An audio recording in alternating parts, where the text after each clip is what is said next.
Assalamualaikum dan salam sejahtera. Bertemu kembali dalam ruangan Jom Mojo bersama saya, Yoy Khairul Rahman. Merubah obes jadi obses. Okey, hari tu kita dah bercakap pasal strategi makan. Strategi makan yang pertama. Saya dah cakap hari tu pasal strategi makan yang pertama, iaitu kita cari makanan yang tak menaikkan insulin terlalu tinggi. Kawal kadar insulin tu. Itu strategi makanan pertama kita lah. Jadi hari ni saya nak sambung balik strategi makan yang kedua. Tapi kalau yang pertama tu strategi makan ni ialah pemakanan. Strategi kedua ialah aturan makan. Jadi pernah dengar intermittent fasting. Ada orang panggil IF diet. Tapi intermittent fasting ni dia bukan diet, dia sebenarnya aturan. Dia bukan pemakanan, dia aturan pemakanan tu. Aturan makan. Jadi ada orang panggil protokol macam itulah. Jadi maksudnya kita ni gunakan aturan makan ni untuk sama juga nak mengawal insulin juga.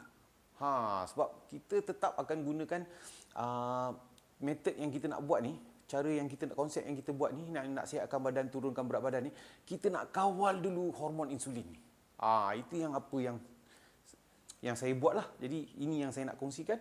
Inilah yang akan saya ceritakan sekarang ni.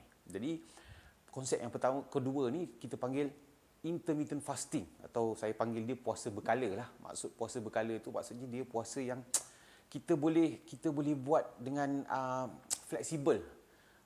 Kita kalau orang Muslim dia ada puasa Ramadan. Puasa Ramadan ni kita tahu macam mana puasa Ramadan kan. Dia ada aturan dia, masa dia, bulanan, 1 bulan yang kita buat tu. Yes. Tapi ini puasa berkala ni saya lebih pada bagi saya dia adalah satu gaya hidup. Itu yang saya cakap dulu dalam video yang dulu, kita dah cakap pasal kita kena ubah gaya hidup. Jadi intermittent fasting ni, puasa berkala ni ialah satu bentuk gaya hidup. Kenapa kita jadikan dia gaya hidup? Kerana dia bila kita amalkan, dia dapat membantu kita mengawal insulin tu. Itu yang kita nak. Itu yang kita capai.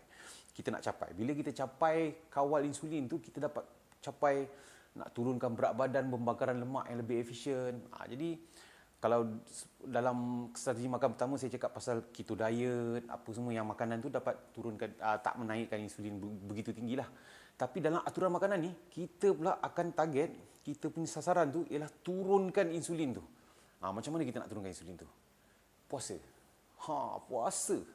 Puasa ni sangat hebat. Puasa ni ialah metod menurunkan berat badan yang paling efisien lah bagi saya. Murah, tak perlukan banyak modal, and boleh dibuat di mana-mana je. Siapa-siapa pun boleh buat.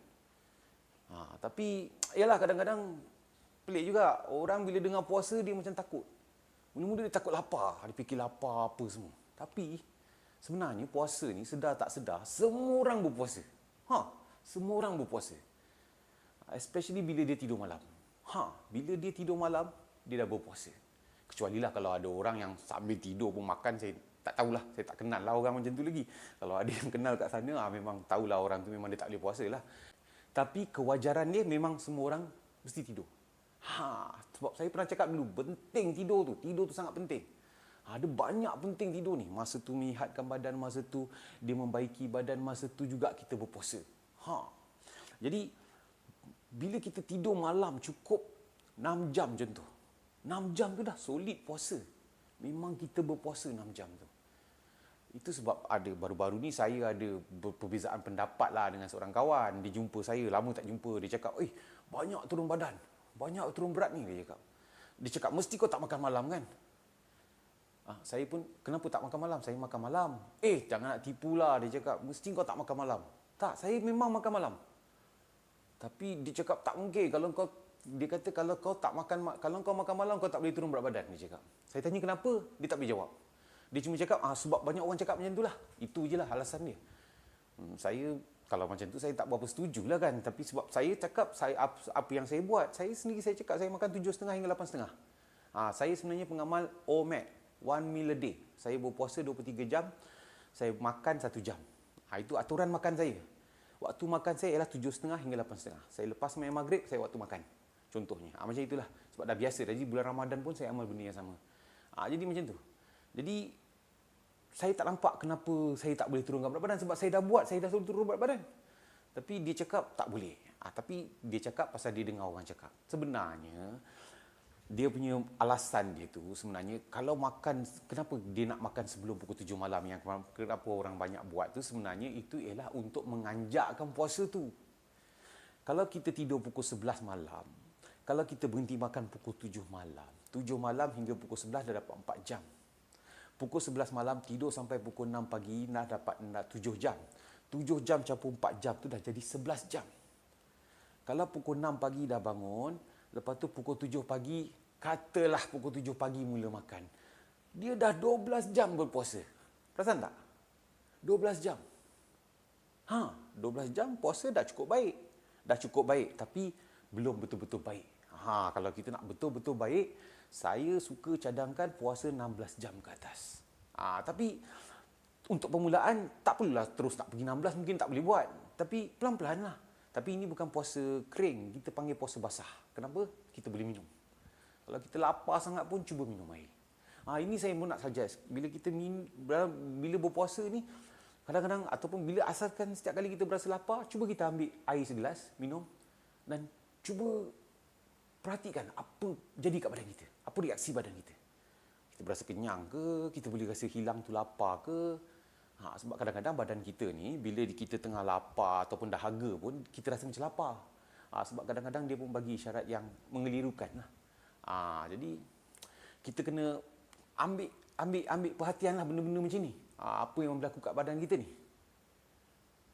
Okey, jadi balik pada intermittent fasting tadi, puasa berkala tu. Jadi bila saya cakap, kita cuba buat 16-8. Sebab apa? Dalam 16-8 kita akan dapat banyak kebaikan. Kita perlukan bila kita makan, kita perlukan dalam 6 jam untuk menghadamkan pemakanan tu. Dalam masa yang sama juga, kita ada insulin yang naik. Jadi, untuk kita dapatkan insulin kita ni betul-betul lah turun lah. Kita nak harapkan dia betul-betul turun ke baseline lah, yang paling rendah lah, tahap yang paling rendah lah. Jadi, perlukan kita anggarkan dalam 12 jam. 12 jam ke atas tu, lepas 12 jam ke atas tu, kita akan dapat banyak kebaikan daripada berpuasa ni. Dan di waktu yang sama, ingat tak saya cakap dulu, kalau kita selagi insulin ada dalam darah, ada dalam badan, kita tak boleh bakar lemak. Jadi bila 12 jam tu, kita dapatkan macam waktu yang paling selamat lepas 12 jam tu, kita akan beralih ke ketosis. Kita akan masuk ke zon ketosis. Zon ketosis. Ingat tak saya cakap pasal keto diet ni? Keto diet ni memasukkan kita ke dalam zon ketosis.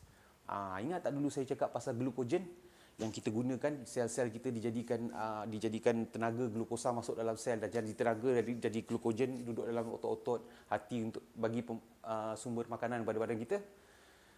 Masa tu kita harap, kita anggarkan dia dah habis lah. Dia dah dihabiskan 12 jam tu. Badan kita dah guna semua dah, apa yang ada. Jadi secara automatik dia akan pergi ke lemak. Baru dia akan ambil lemak. Lemak kita pula akan diproses. Bila lemak kita akan diproses, kalau tadi glukosa tu dijadikan glukogen, lemak kita ni, lipid ni akan diproses menjadi keton. Itu dipanggil ketosis. Keto diet ni daripada ayat tu lah, daripada perkataan tu lah, keton. Keton ni ialah lemak yang dah dijadikan pula, diproses oleh badan untuk jadi tenaga, dipanggil keton. Keton ni, bila badan kita mula mengambil keton sebagai sumber tenaga, kita berada dalam zon ketosis. Masa ini banyak keajaiban berlaku lah, macam keajaiban lah. Kita akan berasa, tiba-tiba rasa macam tak lapar, tiba-tiba rasa kuat, tiba-tiba rasa macam segar, tenang, otak lapang. Boleh rasa macam tu. Boleh akan ada rasa perubahan kat situ.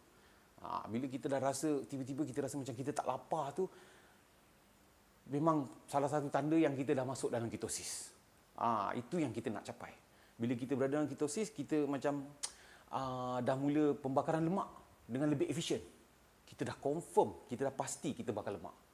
Masa tu. Jadi, bila kita dah mula membakar lemak, barulah kita tahu, kita pasti yang kita boleh menurunkan berat badan bila kita bakar lebih banyak berat lemak dalam badan kita. Itu yang kita nak capai. Jadi intermittent fasting, puasa berkala ni boleh membantu.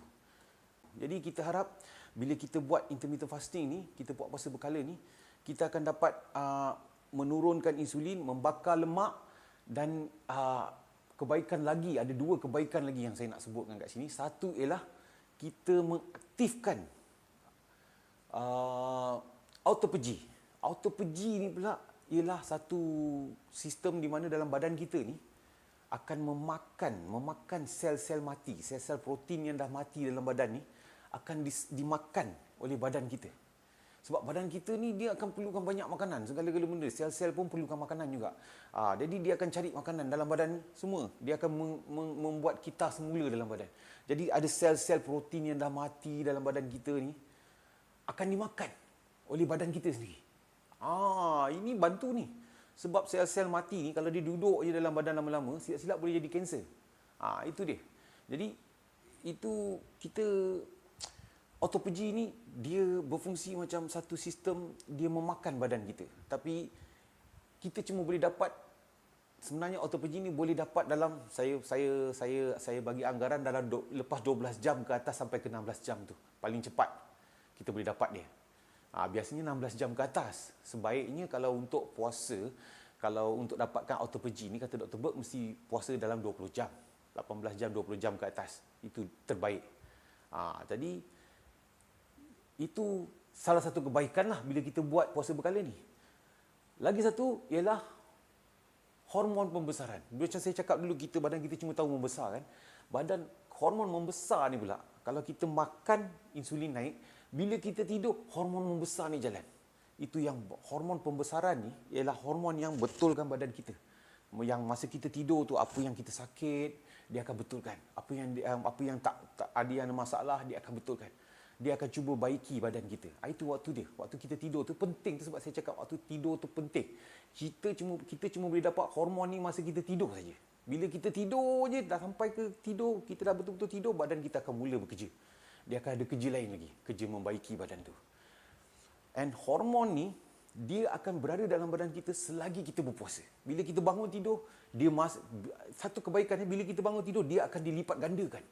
Dia bekerja lagi. Dia akan terus bekerja. Sampai dia dapat makanan. Bila dia rasa ada makanan masuk je, dia akan berhenti. Itu yang bagus dia.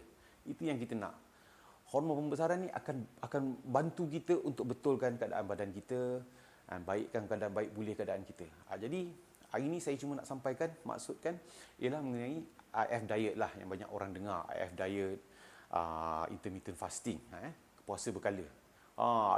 Boleh join grup, ada grup dalam Facebook IF Diet Malaysia contoh. Saya selalu kat sana. Hai, saya nak say kawan. Hai kepada kawan-kawan kat IF Diet Malaysia. Terima kasih kerana support kan. Terima kasih kerana banyak konten-konten yang baik dalam tu. Ramai orang-orang hebat dalam tu, pandai, bagus. Saya pun nak tumpang belajar dan nak tumpang kongsikan ilmu dan pengalaman.